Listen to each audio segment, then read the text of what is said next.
स्वागत है आप सबको हमारे चैनल आध्यात्मिक रहस्य में। हमारे साथ इस रामायण की यात्रा में जुड़ने के लिए बहुत बहुत धन्यवाद। अगर आप पहली बार हमारे चैनल पे आए हो तो प्लीज चैनल को सब्सक्राइब जरूर करें। तो चलिए शुरू करते हैं। अयोध्या कांड 21वां सर्ग।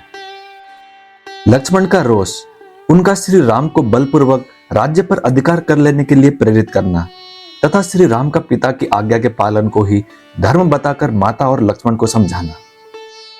इस प्रकार विलाप करते हुए श्री राम माता कौशल्या से अत्यंत दुखी हुए लक्ष्मण ने उस समय के योग्य बात कही। बड़ी माँ, मुझे भी ये अच्छा नहीं लगता कि श्री राम राज्य लक्ष्मी का परित्याग करके वन में जाए। महाराज तो इस समय स्त्री की बात में आ गए हैं, इसलिए उनकी प्रकृति विपरीत हो गई है। एक तो वे बूढ़े हैं, दूसरे विषयों ने उन्हें वश में कर लिया है।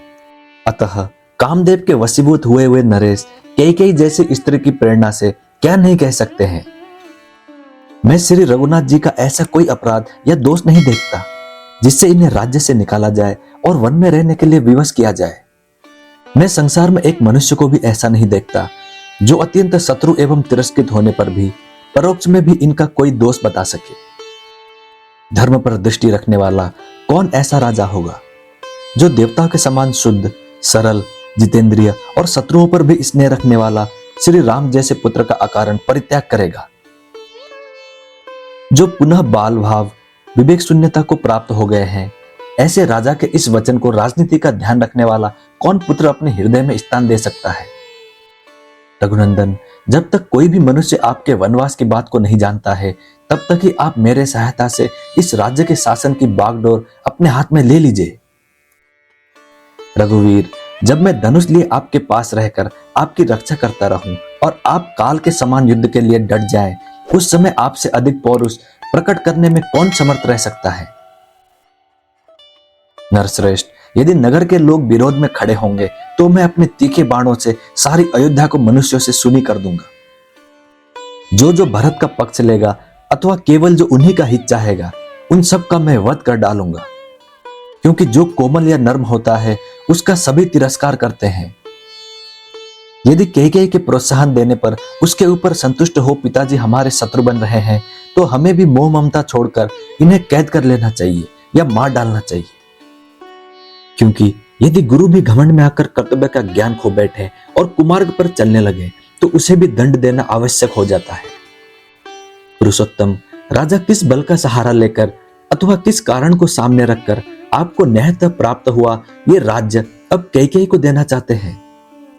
शत्रुदमन श्री राम आपके और मेरे साथ भारी वैर बांधकर इनकी क्या शक्ति है कि यह राज्य लक्ष्मी ये भरत को दे दे। देवी, बड़ी माँ, मैं सत्य, धनुष, दान तथा यज्ञ आदि की शपथ खाकर तुमसे सच्ची बात कहता हूँ कि मेरा अपने पूज्य भ्राता श्री राम में हार्दिक अनुराग है।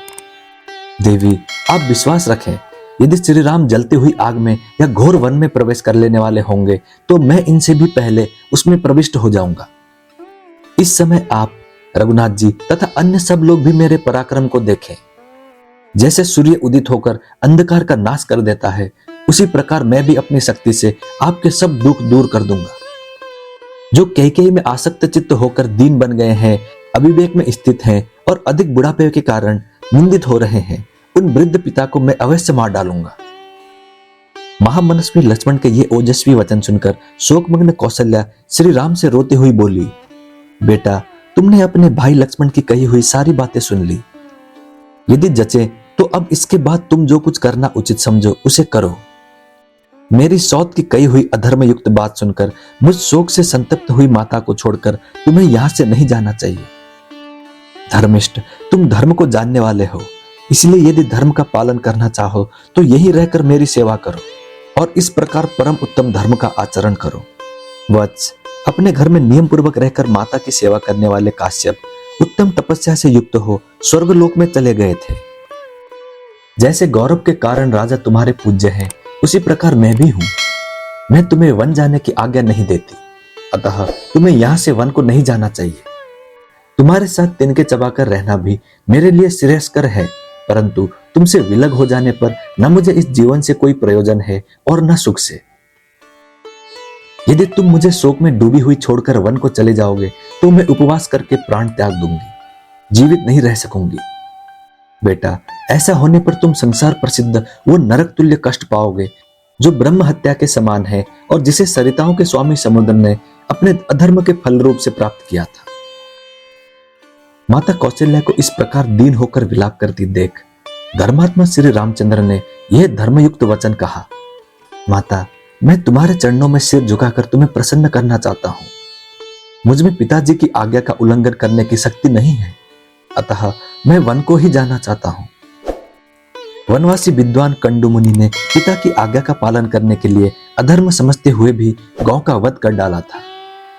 हमारे कुल में भी पहले राजा सगर के पुत्र ऐसे हो गए हैं जो पिता की आज्ञा से पृथ्वी खोदते हुए बुरी तरह से मारे गए।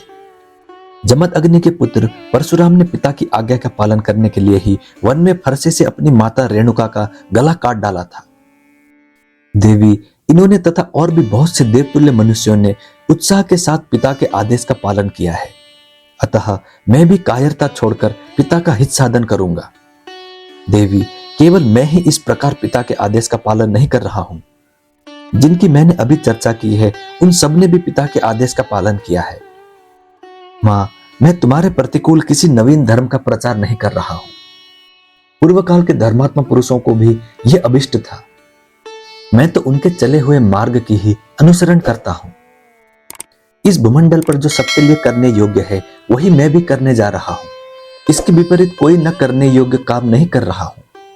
पिता की आज्ञा का पालन करने वाला कोई भी पुरुष धर्म से भ्रष्ट नहीं होता। अपनी माता से ऐसा कहकर वाक्यवेताओं में श्रेष्ठ समस्त धनुर्धर शिरोमणि श्री राम ने पुनः लक्ष्मण से कहा, लक्ष्मण, मेरे प्रति तुम्हारा जो परम उत्तम स्नेह है उसे मैं जानता हूं। तुम्हारे पराक्रम, धैर्य और दुर्धर्ष तेज का भी मुझे ज्ञान है। शुभ लक्षण लक्ष्मण, मेरी माता को जो अनुपम एवं महान दुख हो रहा है वो सत्य और सम के विषय में मेरे अभिप्राय को न समझने के कारण है। संसार में धर्म ही सबसे श्रेष्ठ है। धर्म में ही सत्य की प्रतिष्ठा है। पिताजी का यह वचन भी धर्म के आश्रित होने के कारण परम उत्तम है।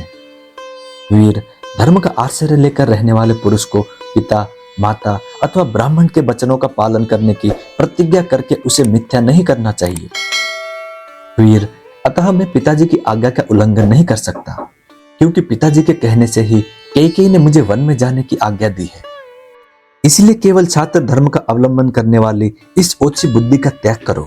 धर्म का आश्रय लो, कठोरता छोड़ो और मेरे विचार के अनुसार चलो। अपने भाई लक्ष्मण से सौहार्दवश ऐसी बात कहकर उनके बड़े भ्राता श्री राम ने पुनः कौशल्या के चरणों में मस्तक झुकाया और हाथ जोड़कर कहा, देवी, मैं यहां से वन को जाऊंगा। तुम मुझे आज्ञा दो और स्वस्तिवाचन कराओ। ये बात मैं अपने प्राणों की शपथ दिलाकर कहता हूं। जैसे पूर्व काल में राजर्षि ययाति स्वर्गलोक को त्याग करके पुनः भूतल पर उतर आए थे, उसी प्रकार मैं भी प्रतिज्ञा पूर्ण करके पुनः वन से अयोध्यापुरी को लौट आऊंगा। मां, शोक को अपने हृदय में ही अच्छी तरह दबाए रखो। शोक न करो। पिता की आज्ञा का पालन करके मैं फिर वनवास से यहां लौट आऊंगा।